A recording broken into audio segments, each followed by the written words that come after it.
Mesdames et messieurs, chers invités, les deux présentations qui viennent d'être faites ont bien montré la précarité de la situation des jeunes sur le marché du travail. Alors, pour alimenter la discussion de ce matin, on va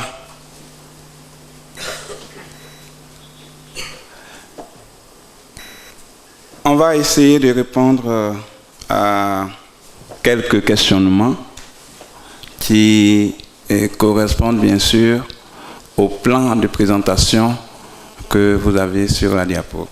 Alors, la première question, c'est de savoir quelles sont les explications théoriques et les évidences empiriques, quel rôle les SPE jouent ou quelle est leur contribution dans la lutte contre le chômage des jeunes.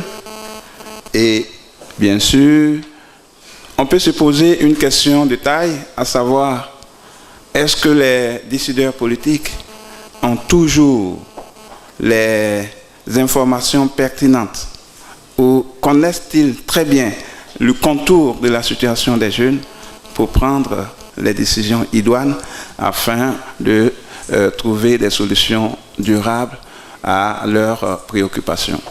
Donc, pour répondre à ces préoccupations, nous ferons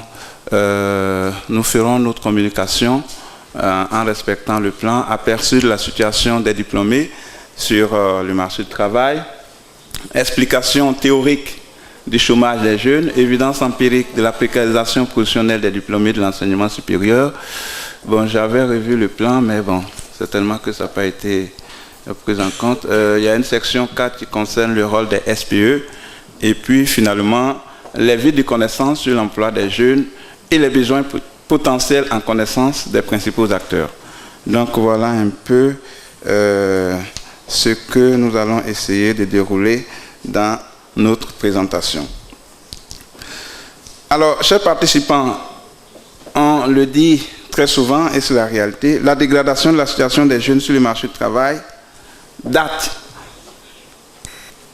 essentiellement des années 1980. On se rappelle bien qu'avant les années 1980, les diplômés de l'enseignement supérieur n'avaient aucun problème d'insertion. Les entreprises couraient aux portes de l'INPHB et des universités à la recherche de compétences. Et donc, dès que vous sortez de l'école ou dès que vous obtenez votre diplôme, soit vous êtes intégré dans la fonction publique, certains de nos aînés ont dit court-circuiter leur carrière parce qu'on leur a proposé des emplois très captivants. Et donc, avant 1980, il n'y avait vraisemblablement pas de problème d'insertion des jeunes diplômés de l'enseignement supérieur.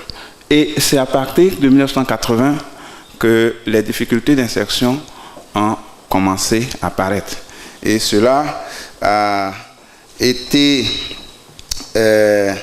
mise sur la place publique par le rapport du BIT vers les années 1983, si ma mémoire est bonne, intitulé « Le syndrome du diplôme et le chômage des diplômés ». C'est ce rapport qui avait planté le décor et qui montrait comment les diplômés de l'enseignement supérieur avaient commencé à avoir des difficultés et quelles étaient les origines de ces difficultés d'insertion professionnelle. L'une des causes déjà citées, c'était l'inadéquation, la formation, l'inadéquation formation-emploi. Mais on se rappelle également que cette période, à partir de 1980-1990, était caractérisée par l'application des programmes d'ajustement structurel, et cela dans pratiquement tous les pays en développement. Ces programmes d'ajustement structurel ont recommandé que l'État se désengage, ont recommandé la libéralisation du marché du travail, ont recommandé la privatisation, des diplômés ont été licenciés et puis, du coup, il s'est instauré une certaine concurrence entre nouveaux diplômés demandeurs d'emploi et anciens diplômés licenciés. Et bien sûr, cette situation était à l'avantage des anciens diplômés qui avaient déjà une certaine expérience professionnelle. Et donc, face à cette situation, les pouvoirs publics ne sont pas restés inactifs. L'État de Côte d'Ivoire, si on se rappelle bien, avait initié dans le temps le programme de retour à la terre. On se rappelle tous le programme de retour à la terre, parce que la Côte d'Ivoire avait un grand potentiel agricole et on s'est dit, si nos diplômés n'ont pas de travail, ils peuvent être des fermiers modernes. Et l'État a voulu soutenir les diplômés, mais cela est bien sûr en contradiction avec la théorie économique, parce que dans le processus de développement d'un pays, lorsque le pays se développe, la main-d'œuvre se déplace des zones rurales vers les zones urbaines pour soutenir les industries naissantes, mais également pour soutenir les emplois créés dans le secteur des services. Alors, ce paradoxe a contribué bien sûr à l'échec de ce programme. Ça a été un échec lamentable, bon, une perte pour l'État, et on n'a pas su ce que la suite était. Alors, après la politique de retour à la terre vers les années 90, lorsque la situation s'était dégradée davantage, l'État a initié d'autres programmes. Le PAE, qui était logé à la primature. Par la suite, la première phase, c'était des mises en stage directes, et la deuxième phase, c'était les mises en stage et la formation complémentaire qualifiante. Mais, bien sûr, cela n'a pas arrêté la situation précaire des jeunes sur le marché du travail. Le chômage persiste encore et le comble, c'est que ce chômage affecte beaucoup plus les diplômés de l'enseignement supérieur. Ceci met à mal la théorie du capital humain. Est-ce qu'il est rentable de supporter des coûts de formation jusqu'à l'enseignement supérieur pour être chômeur par la suite? Pourquoi ne pas arrêter court-circuiter? Je crois que c'est le diagnostic de certains parents. Pourquoi faire l'enseignement supérieur de longues études si c'est pour chômer par la suite? Alors, mieux vaut arrêter les études après le bac ou après le BPC, passer un concours ou bien s'installer à son propre compte ou apprendre un métier, etc. Mais, bien sûr, on n'est pas sans savoir que les pays émergents aujourd'hui le sont parce que le capital humain est disponible et d'un niveau quand même assez appréciable. Alors, dans nos pays développés, nous avons ce paradoxe. Nous avons besoin de capital humain pour booster l'émergence, mais nous avons un capital humain qu'on n'arrive pas à exploiter. Nous avons des jeunes qui chôment et ces jeunes sont plus au chômage que ceux qui n'ont pas d'instruction. D'accord? Et ça, c'est un paradoxe. Alors, donc, nous avons les implications. Nous avons ici un chômage au niveau national qui est passé de 5,3% à 2,8%, excusez-moi pour les coquilles. Mais on peut constater que le taux de chômage des diplômés n'a pas bougé. Le taux de chômage, j'ai pris soin de regarder avec l'enquête de 2013 et l'enquête de 2016. Le taux de chômage des diplômés de l'enseignement supérieur est resté à 12,2%, alors que le taux de chômage au niveau national est passé de 5,3 à 2,88%. D'accord? Donc cela montre encore que les diplômés subissent une situation déplorable sur le marché du travail. Et l'implication, c'est la transition chaotique, c'est la dévalorisation des diplômes. Le ministre, l'ex-ministre de l'enseignement supérieur le disait, il ne veut pas former des étudiants pour qu'ils soient gérants de cabine. Mais paradoxalement, c'est ce qui se constate dans nos quartiers et dans la réalité. Donc, la qualité de l'emploi également. Donc, ceux qui travaillent sont faiblement rémunérés. lorsqu'ils ont accès à un emploi.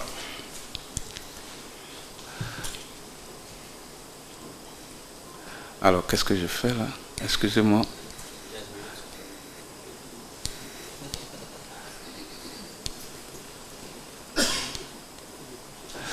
Voilà, alors nous avons quelques statistiques pour étayer tout ce que nous venons de dire. Vous voyez par exemple que l'économie est caractérisée par une population, une main-d'œuvre qui est absorbée à 91,99% par le secteur informel et seulement à 8% par le secteur formel. Donc 8% par le secteur formel, c'est le formel public et le formel privé. Donc l'essentiel des emplois sont dans le secteur informel. Et on peut voir également que dans le secteur informel, nous avons des diplômés de l'enseignement supérieur qui s'y trouvent. 2,56% des diplômés de l'enseignement supérieur se retrouvent dans les secteurs informels. Et vous voyez que la plupart du temps, le secteur formel n'absorbe que 35% des diplômés de l'enseignement supérieur. Alors de l'autre côté, vous avez la situation du chômage en fonction du diplôme et on peut regarder que les masters ont des taux de chômage de plus de 40%, alors que les individus sans emploi, sans diplôme, sans instruction, ont un taux de chômage d'autour de 6%. Donc ça, c'est un paradoxe. Alors, si on regarde un peu le sous-emploi, c'est également la même chose. On a un taux de chômage de 2,88% pour la Côte d'Ivoire, mais regardez un peu l'évolution du sous-emploi. Nous avons le SU2, qui sont les nouveaux indicateurs élaborés par le BIT, chômage et sous-emploi lié au temps de travail, 16%. Les SU3, chômage et main-d'œuvre potentielle, donc main-d'œuvre potentiellement utilisable, même si les individus ne recherchent pas de travail, pratiquement 9% en 2014 et 9,7% en 2014, 15,9% en 2016. SU4, chômage et sous-emploi lié au temps de travail et main-d'œuvre potentielle, nous avons un accroissement 25,3% en 2014 et 27,8% en 2016. Donc, même si le taux de chômage a diminué, on peut constater que cette diminution masque beaucoup de choses.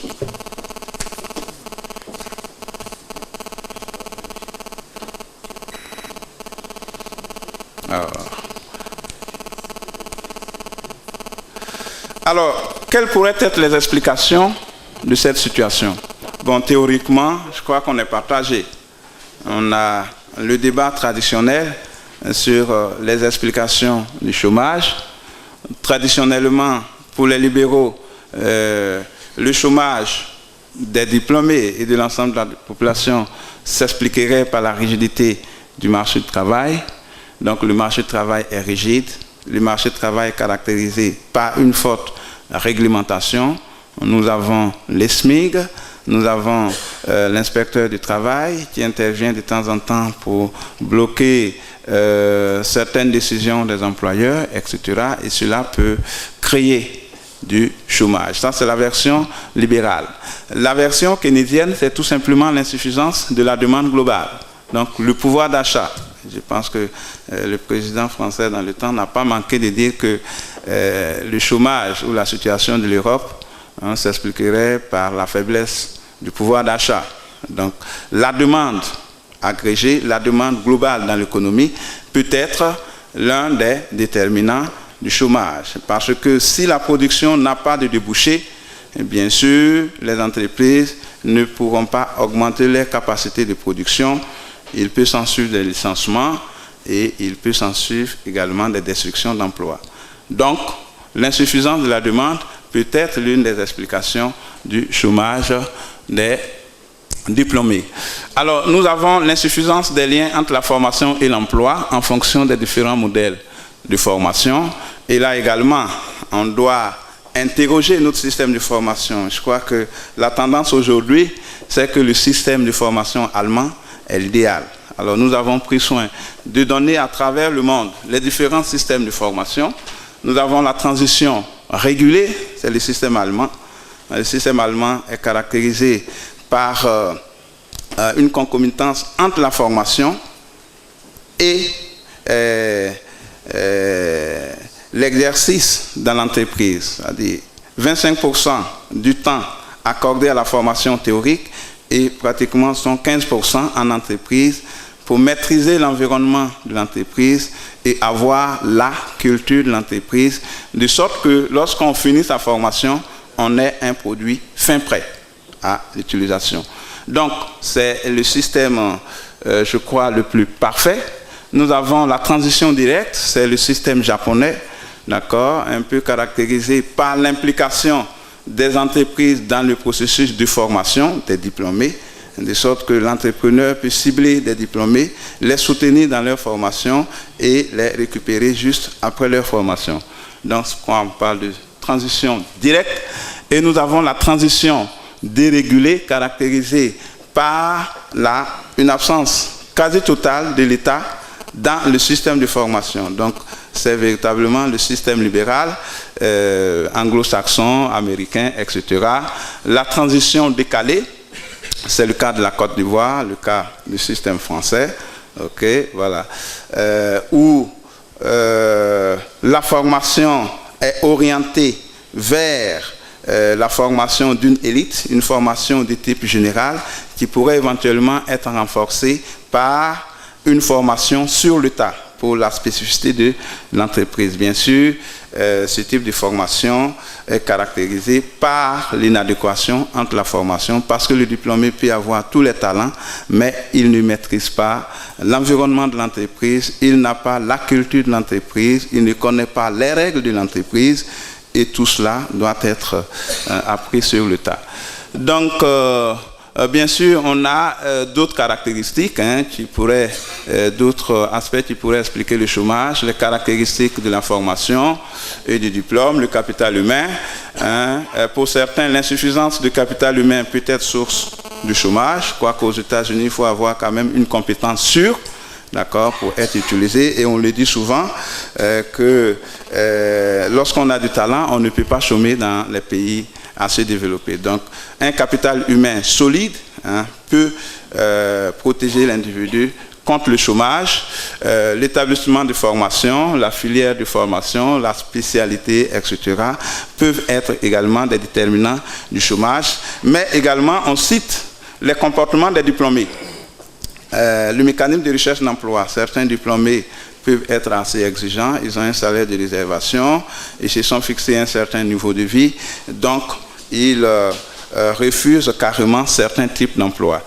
Et bien sûr, les facteurs institutionnels, la segmentation du marché du travail, certains types d'emplois sont réservés et donc passer d'une situation à une autre peut être un parcours du combattant.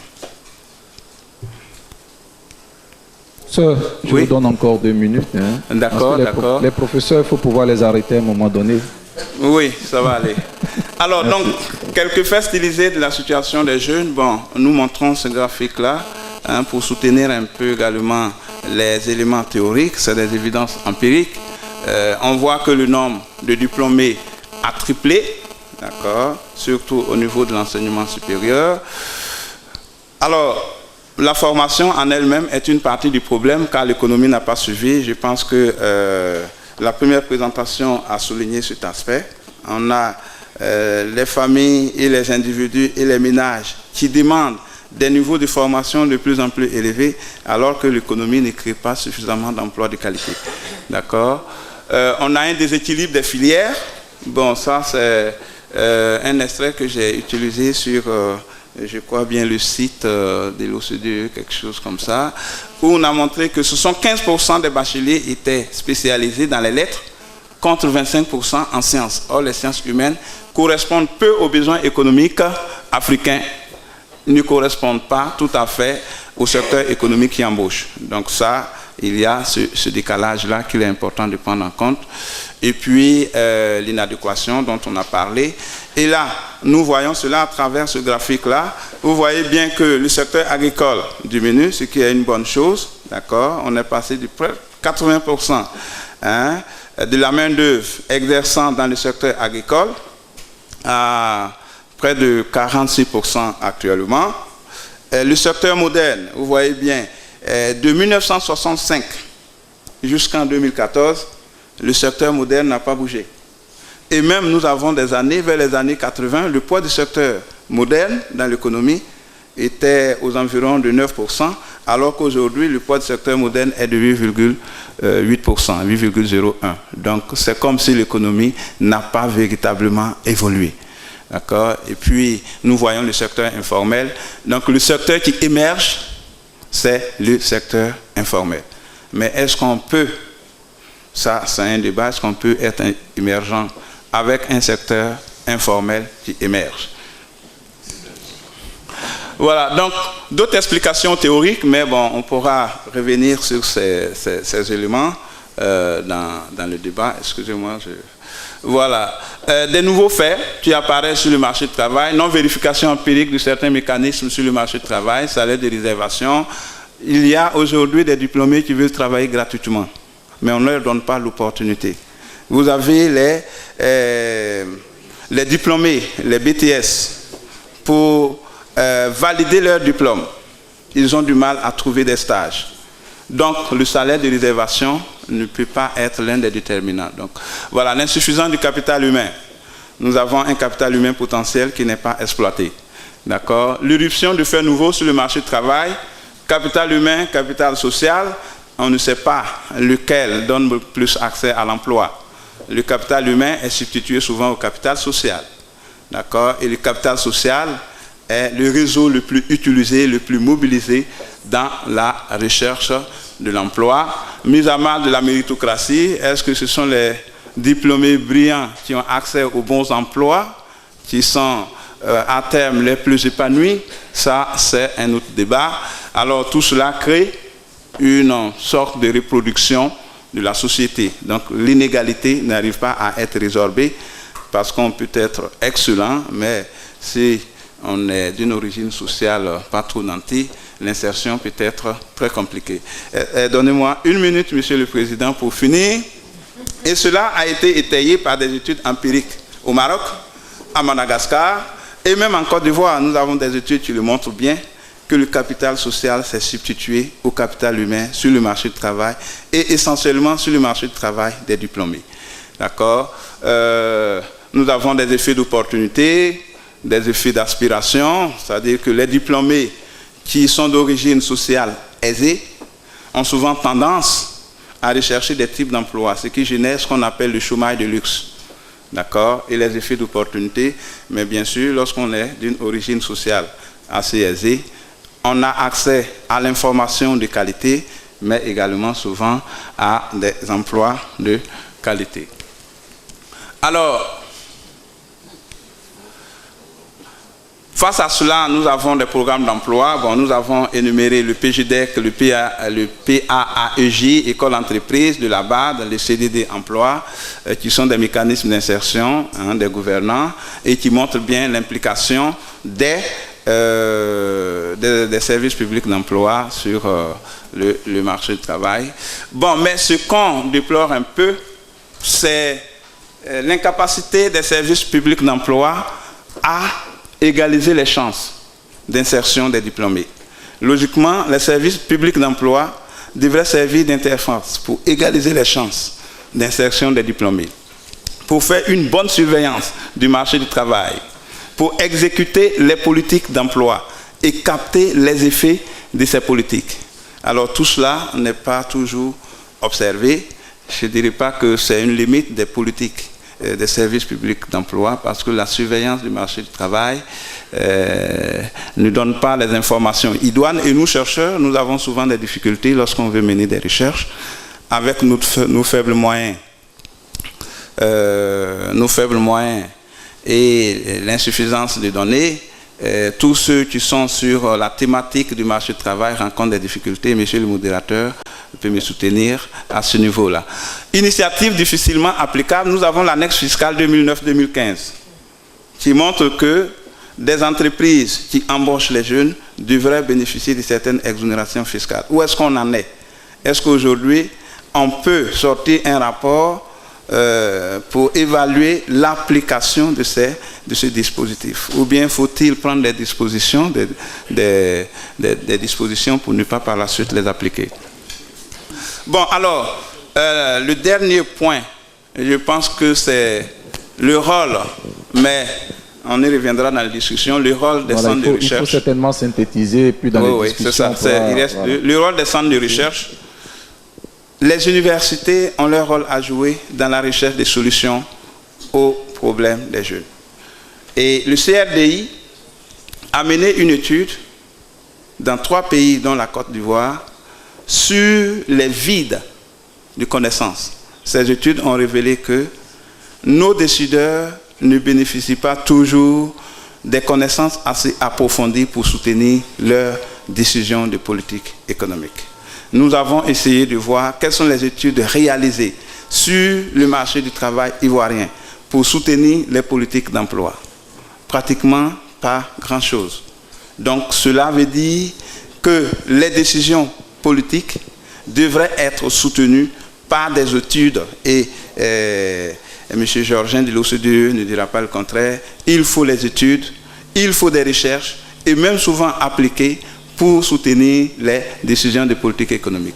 Alors, dans ce sens, le CREMID, dont j'assure la direction, a tissé 2 partenariats avec le CRDI, d'une part pour évaluer certaines politiques d'insertion, et d'autre part pour animer un programme de recherche sur l'emploi des jeunes. Je crois que l'audience est la meilleure pour appeler tous les acteurs que nous allons convier très prochainement pour avoir des discussions régulières sur la situation des jeunes et des jeunes diplômés en particulier.